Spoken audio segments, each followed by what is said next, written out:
supporting documents by clicking the Create tab, going to Supporting Documents, scrolling to the bottom of your form, and dragging a new supporting document into that section. Once you do that, you can add a label.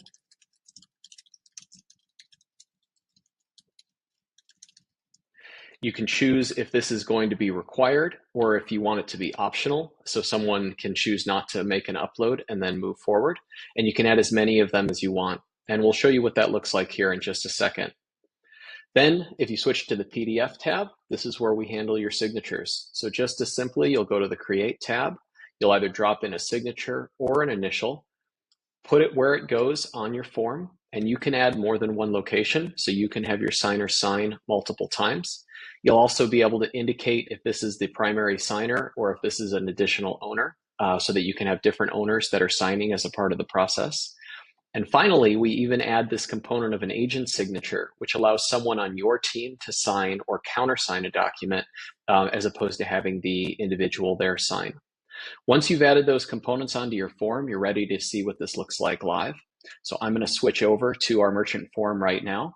Right now we're on the very last card just before the signature. So what will happen is all the data that's been collected so far will populate and create your document.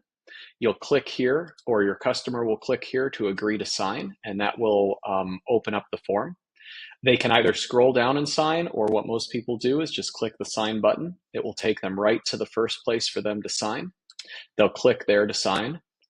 On my computer, I've already used Under, so it saved my signature. But if I was a new user, when I clicked to sign, a box would show up. I could draw my signature, or I could type in the name.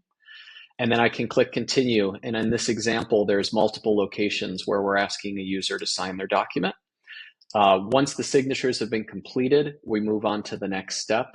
A quick point to note here, which is critical, is our digital apps and electronic signature process and supporting documents process all are a single flow.